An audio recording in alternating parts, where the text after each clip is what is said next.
Thank you. Good morning, everybody. How many of you own a dog?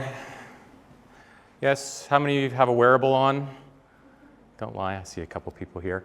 A few years ago, I worked on two projects. One project I had to get.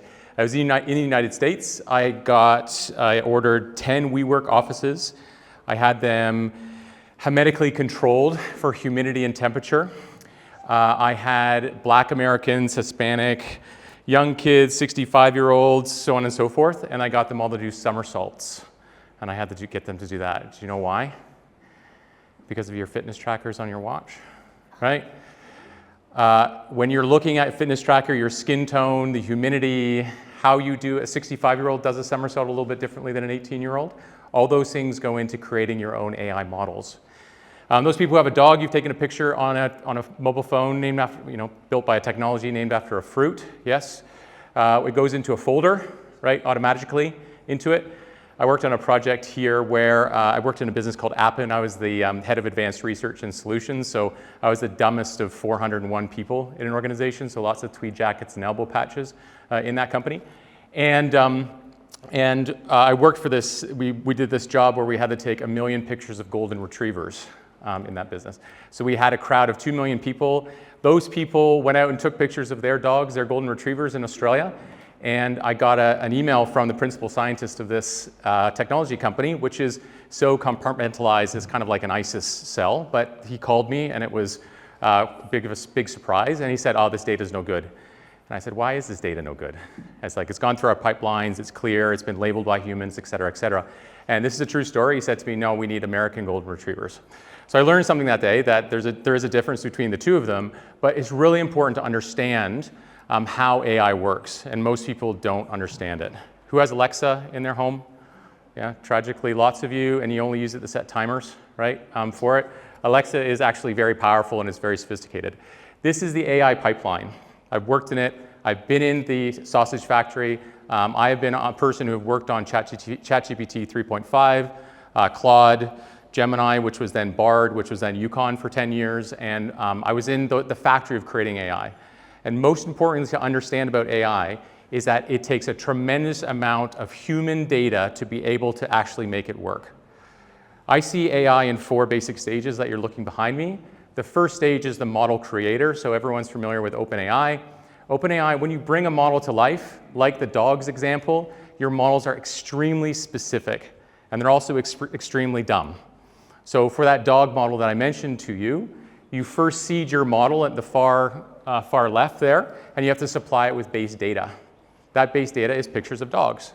And why Google and why OpenAI went to the US government 2 weeks ago and they asked to take off copyright laws for national security purposes is that you need tons of data just to make your basic dog model smart so it can recognize dogs. You give it pictures of dogs, and you give it pictures of cats, and you give it pictures of cars, and then it runs, and you actually have to get humans to tell it if it is a dog or not. That's why these models cost billions of dollars, because there's humans behind them that are actually labeling them. But once you have them, they're extremely powerful. Jensen Huang, he's got a good shtick. He's that cool guy with the leather jacket on it. And he said just a few weeks ago that if you think about cloud consumption, and why are cloud companies spending billions of dollars in building these large language models? Why are they proposing to actually build their own nuclear power plants? It's because that once you put in a large language model for a cloud provider, it will increase cloud spend by at least 10 times with AI software. And AI robotics, which is the next wave which is going to come across, it is going to increase cloud consumption by 100 times on top of the 10 times. So that's why these businesses are going into it, because there was a company in 1998 which has $238,000 in revenue made by 2 guys in a garage, and they created a layer on top of the internet called the search layer. And they invested in indexing the entire web. So that's what these LLMs and that's what these cloud companies are doing. Now, if you kind of look through the pipeline here, so there's tremendous money that's available, tremendous, like it's hard for us to even fathom the changes in the actual commercial opportunity that's going to come from here. And where we are right now is in the AI software wave. So you would hear AI software all over the place. There are 3 types of AI software. There is what's called an LLM wrapper, a large language model wrapper, that just helps you prompt better. It's used by engineers a lot. Then you have vertical software. So think about Salesforce, they have Einstein. Think about Atlassian, they have Rovo. think about HubSpot, like choose your SaaS provider and their weirdly named agent on it. That's a vertical agent. Now, Salesforce Einstein, it can help you sell more to your top customer, but it doesn't know if that customer is a poor payer because it's not connected to your accounting system. And so there's a new class of software coming out, which is where Decidr plays, and it's called horizontal software. So Decidr accesses the entire software stack of a business, from your accounting system to your Google Analytics, to all of you have a SharePoint and Dropbox folder. You all know it has valuable information in it. You have no idea what that information is. Now you can make that available to AI. We are in the third wave of generative AI. What you hear today is all about AI agents, okay? An AI agent is really important if you give it tasks to do. So I'm going to give you an example of an AI agent. An AI agent, you say, book me a flight, right? That AI agents today, they will be very quickly replaced. Within the next 6 months, they'll be replaced by what's called agentic agents. Agentic agents are slightly different in name, but very, very different in their output. An agentic agent, you give it a goal. You don't give it tasks. So I give an AI agent a task of book me a flight. I give an agentic agent, find me a holiday my family will love. And it will creatively find the solution to that answer. But that question is far more deep than a task. And so it needs to understand how many people are in my family, what is my budget, where have I gone before, how willing I am to travel and sit on a plane. As you can tell from my amazing Australian accent, I could do up to 36 hours to get back to the good old Canada. But an agentic agent is an extremely powerful piece of technology for any business because an agentic agent gets really close to human thought. But why aren't there agentic agents? So if you believe what I'm saying, that agentic agents are pretty powerful, well, why aren't they everywhere? Well, I can tell you, no matter what you see on YouTube from an influencer, you cannot create an agentic agent in 15 minutes or less.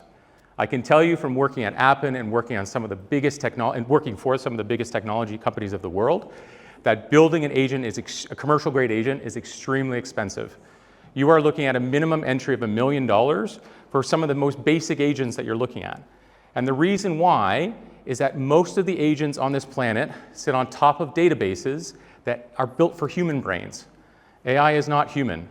Every database on this planet is tables and rows. So think about Excel, tables and rows, and that every business and every human data is unstructured. So you spend 50% of your money at just structuring the data to make it available to AI. And when you do that, so you can only afford one big fat agent, which is why we have these vertical agents coming from these software providers. And so now enter Decidr. So what's unique about Decidr? Well, Decidr is an AI database company.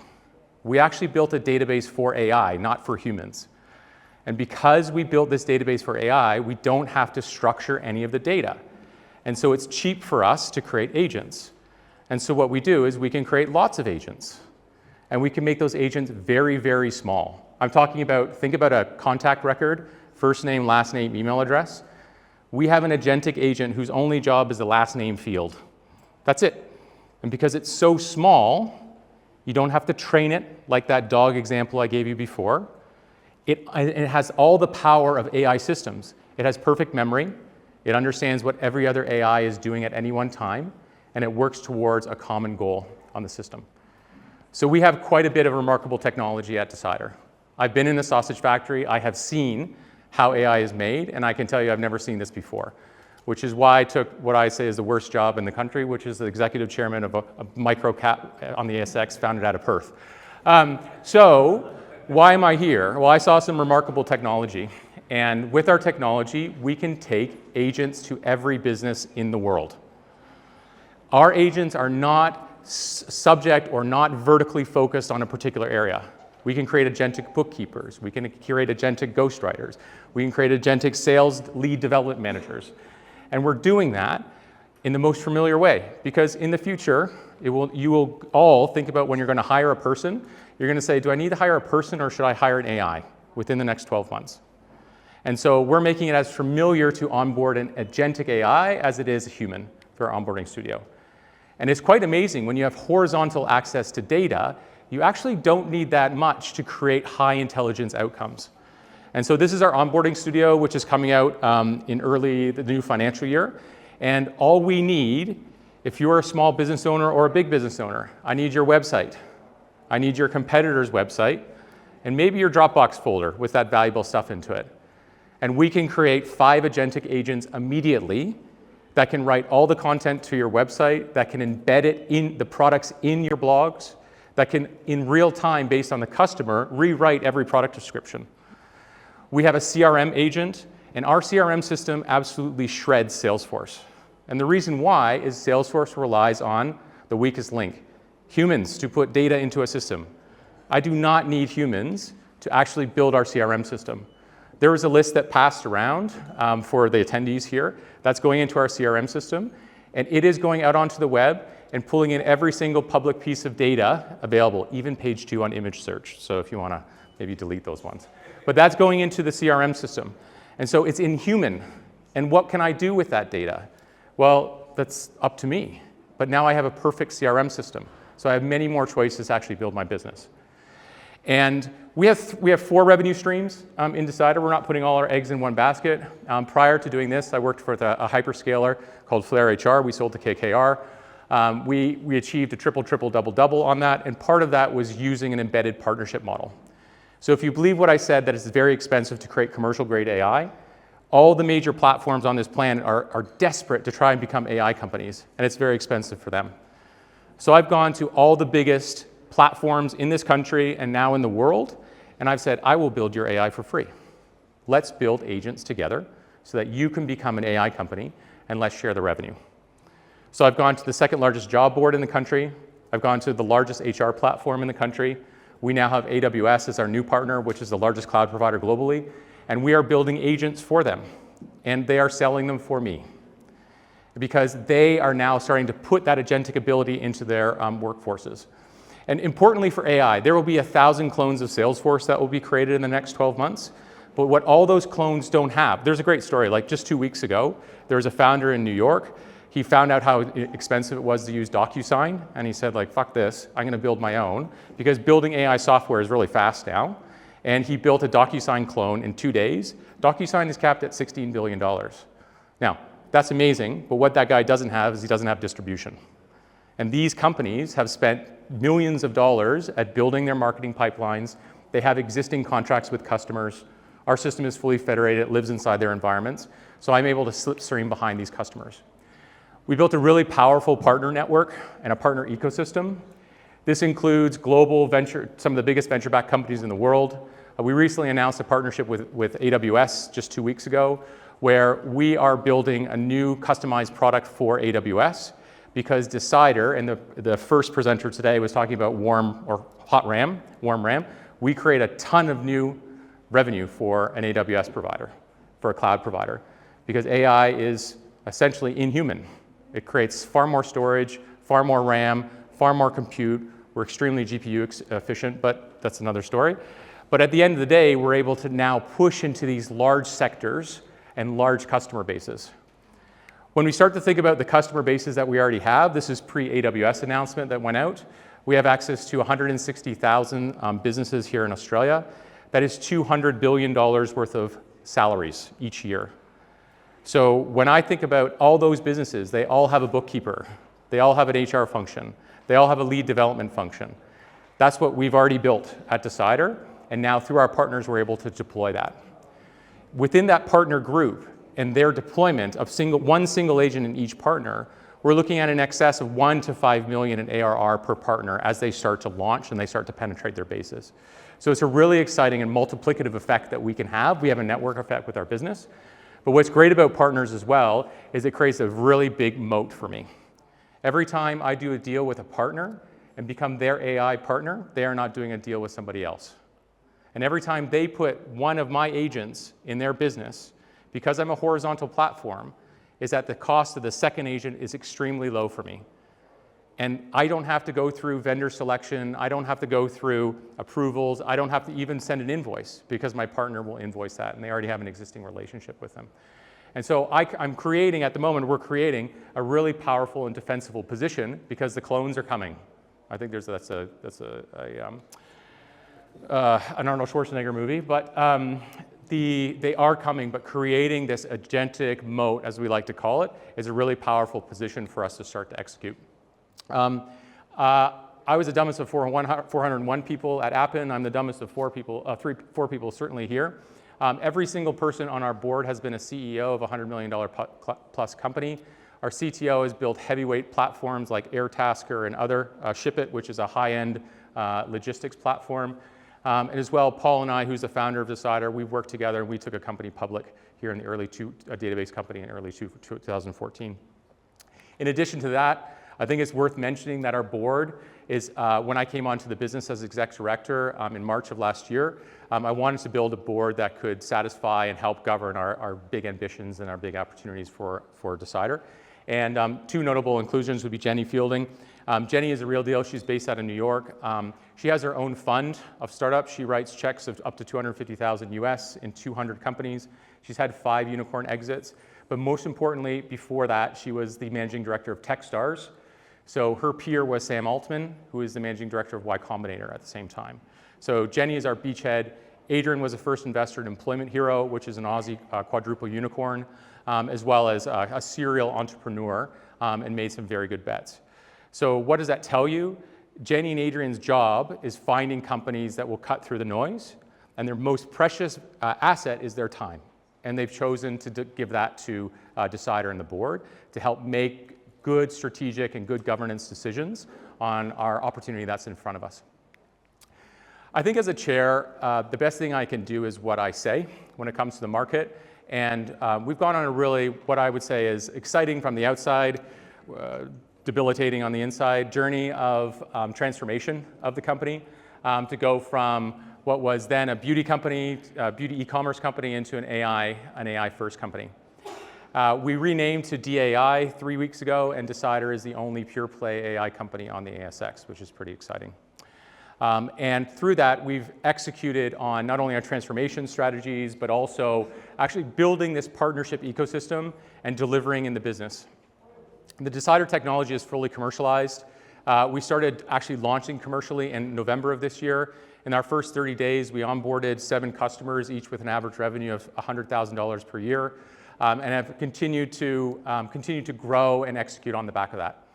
We're in a business, we're commercializing, we're winning contracts, and our partnerships are now starting to launch this quarter. And in addition to that, Amazon, we're starting to onboard into the Amazon marketplace, which has 5 million businesses.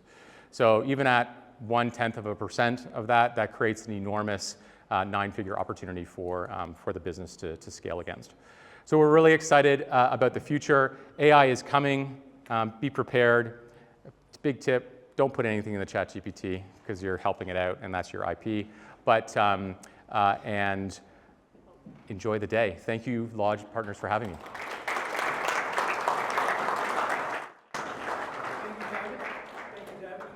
Sure. Sure, yeah. Number one, I want to understand the US expansion model and how does the AWS or Amazon deal look over the next couple of months? Yeah, sure. So expansion is largely done through our partnership network. We started domestically with partners because that's, Mom says, work with what you have, not with what you want. So we established our domestic base, but we've had Go1, we have AWS, which are now international partners. And the idea is actually to take the technology in these commercial contracts. I'm not restricted, they're non-exclusive. So I'm able to take essentially the partnerships and clone them in the United States. So in many of our partners, we already have beachheads in the US and in Europe. And it's just a matter of now completing that partnership exercise. So we're really excited to be able to take our partnerships very quickly. And by the way, our technology is extremely agile. So the lift and shift mentality is certainly applicable in our partnership models. Yes? Hey, 2 questions. I guess the first is an obvious one, like why is this tech vended into a beauty company on the ASX? Yeah, sure. Again, I'll use my mom's statement, work with what you have, not with what you want. Paul Chan, who is the founder of Decidr, was looking to now commercialize Decidr and looking for capital. In 2023, the venture markets and especially the domestic markets were a bit shit, to be completely honest. And so Paul made the decision to connect up with then the LV1 board to use it. I think the prior LV1 vehicle was relatively unremarkable in terms of its kind of execution on the back of it. And but those e-commerce companies represented really good test subjects. So coming in as exec chair, I have complete control over their P&Ls and the deployment of that. I've worked in digital for a long time, so I know their business as well, and can use that for that transformation opportunity to pull it through. So really it's circumstantial, to be completely honest. Final, really sort of simple but weird one, like, are you using what you sell to sell for you? Yes, absolutely. So I mentioned the CRM system. We have an HR platform.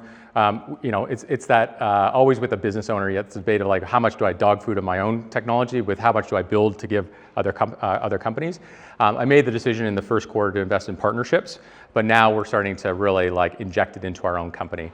It's the exciting piece. Everyone thinks about AI from an efficiency standpoint. The true value is productivity that comes out of it. And so, absolutely, there's a big jug of black Decidr Kool-Aid that I'm forcing down everyone's throats. Yes. Yeah, no problem. The Amazon revenues, like, how much will they be per year, like, approximately, can you say? Well, I mean, I can give you some data points to work with. Like, so our minimum revenue that would come from one agent is about $12,000 per year. Amazon has 5 million customers globally. It has hundreds of thousands of customers in Australia. I mean, choose your conversion rate. 0.5% on 5 million times 12,000 is like 70 million a year in ARR that can come out of it. So it's quite tremendous, to be honest. And like the other question is like, why is Amazon partnering with us? I mentioned it before that companies like Decidr, we increase cloud revenues dramatically for them, right? And so Azure, which is Microsoft, they have Copilot. That's their application layer. Google has Veritas. That's their application layer. Amazon has Q, which is a bit shit. So they don't really have an application layer. So Amazon's looking for ways to drive adoption of their large language model, which is called Nova, or Bedrock, but now called Nova. And they want to expand their cloud revenues. And so I believe that they see us as a way to get businesses to start to adopt agentic AI, and by extension, they get more cloud revenues out of the back of it. And they're happy to have the company pay a nominal subscription. You got to remember, like $12,000 as compared to multiple humans on that. There's many examples that are coming out, and there's an e-commerce one from the company that was in the group, where it's increasing incremental revenues after 12 weeks by nearly 10%. That's pure incremental. Like, this thing knows the products better than any human. It knows the ingredients in the products than any human. It can have unlimited concurrent chats. It can have a chat at 4 a.m, and it knows 172 languages, and it can speak that fluent or chat with that fluently. So these are remarkable productivity outcomes. And so AWS, it's not taking that growth in revenue is not coming from IT budgets. It's coming from savings from employee or future revenue growth on the back of it. Any other question? Cool. Thank you.